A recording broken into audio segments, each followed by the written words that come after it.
It's the 27th, I think it is, Memorial Day. And I'm leaving Daleville, and I just want to show you the ridge that I walked on to get down there. I'm at the top of that ridge the whole way. Then sloped off over there to the left and got off at the hotel. My feet are much better. I kind of stayed off of them for 2 days. A little toe still got a little sore spot on it. I've got it taped up, and I think it'll be okay. No rain. There's a 10% chance of rain, but generally there's not going to be any rain today. We don't think, at least. Got about 70 miles. I'm packed heavy for that 70 miles, so don't know what to expect ahead. I just hope that we can have a nice little trail like this and not the big rocky stuff up on the ridges. We'll be soon paralleling the Blue Ridge Parkway, so I'm clueless as to what to expect and all of that. But anyway, leaving to Daleville and heading somewhere today. It's 11 miles or 18 miles. I may do the 18 miles. It's according to what the terrain is like, and if there are no campsites. I'm hoping I can find some campsites about 14, 15, 16 miles.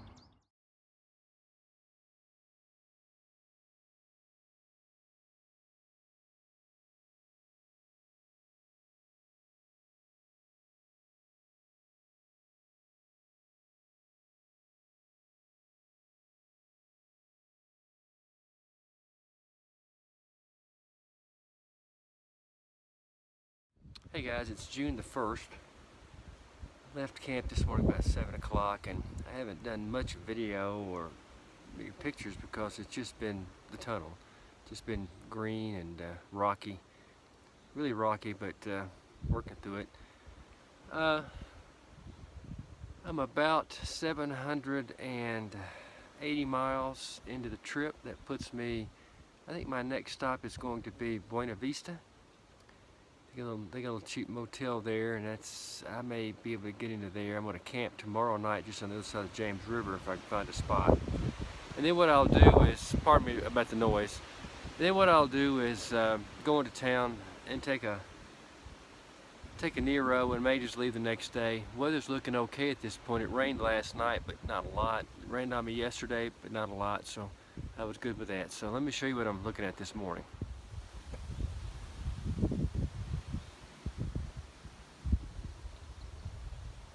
It's just beautiful. I know I keep saying just beautiful. I didn't say the word beautiful right, but it's just stunning, the views.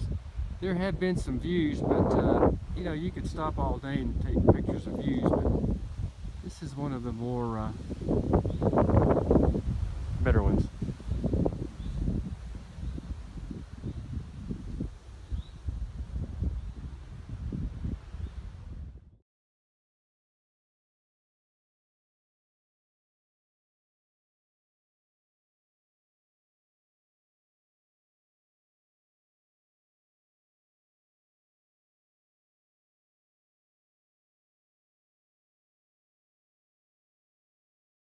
Hey guys, I'm getting ready to cross the James River. Need to get a little water. I need to take a little break here, so I parked myself over here to take a little break. And here's where I'm gonna get some water. Really beautiful. This whole river on this side is apparently at one time this was full of water. Because on this side and the other side, there's just large rock walls. Out there's the river. I'll show you a picture in a moment of that. But great place to get water. Kind of beautiful.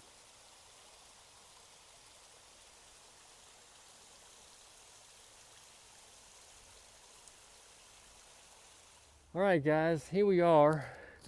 There's a surveyor here. I asked him if they're going to move the bridge. He has no idea what they're doing here, but they're surveying something here. This is the James River Footbridge. It's in memory of William T. Foote. That's pretty convenient. I find that kind of funny. Let me grab my poles. Got this gentleman's away here. Excuse me, dude. Excuse me. I'm in their way. This is going over the. Hold on a second. It's going over the James River. just talked to a young man who just was hanging around to give folks a ride, and into Glasgow. I'm gonna go somewhere else, Buena Vista, because they got a little more up there. I think I mentioned that. Up until about 8 years ago, people would come out here and jump off the bridge. There's no river traffic, through river traffic. It's a dammed up river, and he told me there was a young guy who jumped over the bridge, and there was a log just underneath the water. He dove in, and when he did, he hit his head on that log, and it killed him. So they kind of closed it and have big fines if you jump from the bridge nowadays. But there's the railroad tracks going across. Let me go back. This is kind of monumental to cross to cross the bridge here. You find yourself just hiking and hiking. I came back from that direction. Hiking and hiking and hiking, and you don't see anything, or you may see a vista, which you see a lot of those. But when you come across something like this, it really is kind of neat. Up there, if you look in the distance, there's some buildings. That's where the dam is. And so basically, this is the William T. Foot Bridge. Get out of here.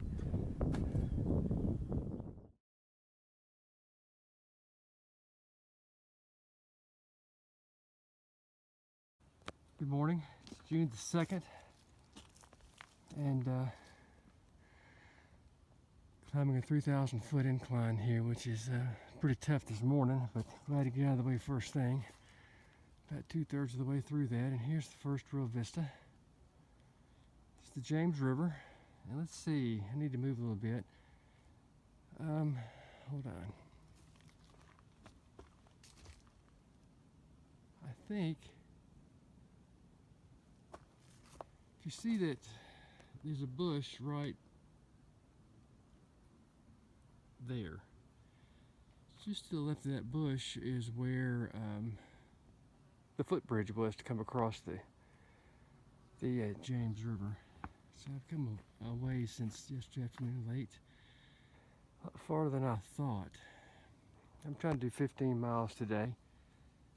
But just a beautiful vista this morning.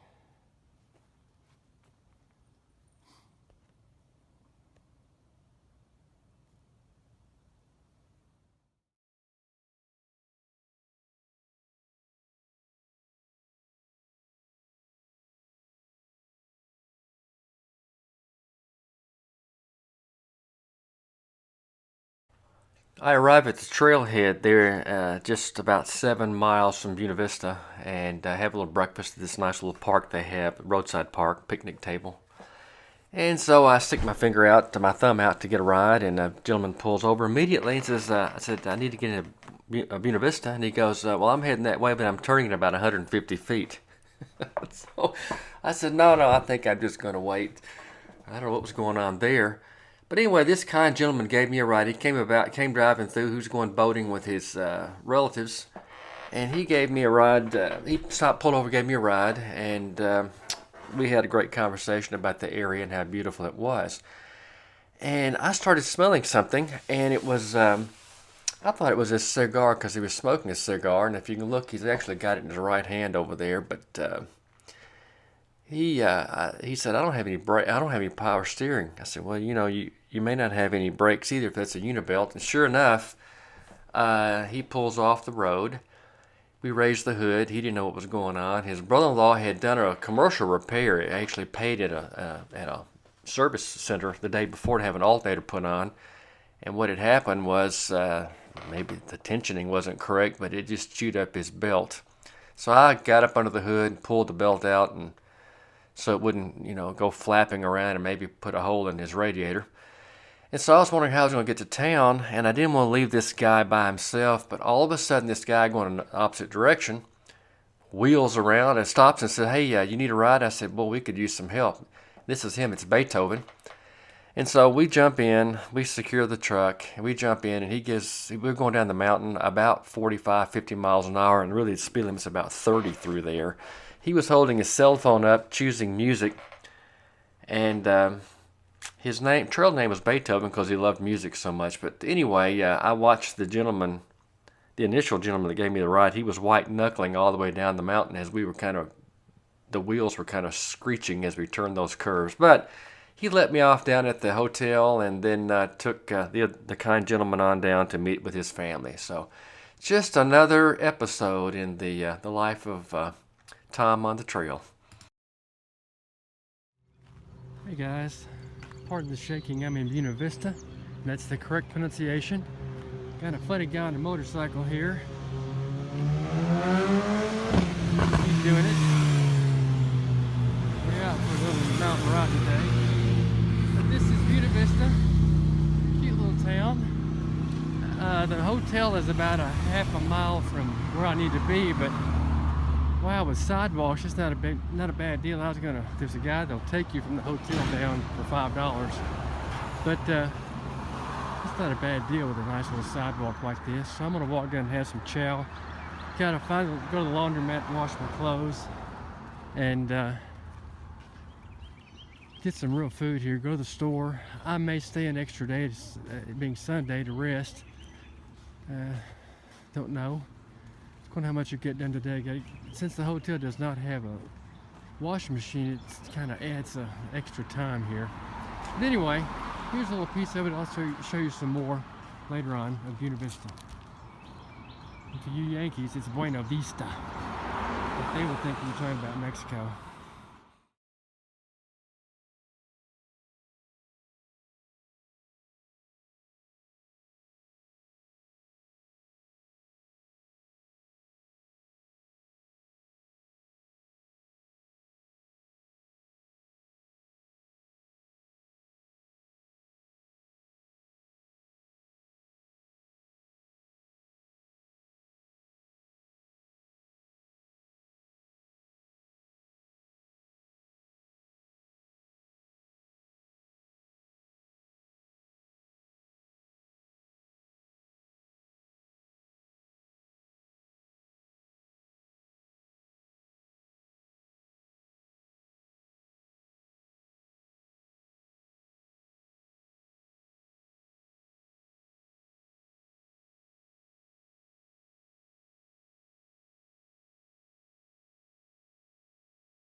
He was sitting there and he was living a life of sin. He said he was living a double life.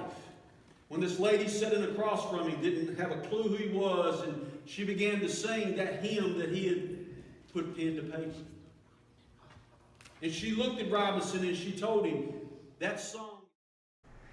I would like to tell you about this guy. He sat with me during church. Great guy. He was a retired school teacher, part-time preacher all of his life. He'd been married for about 65 years. His wife had died.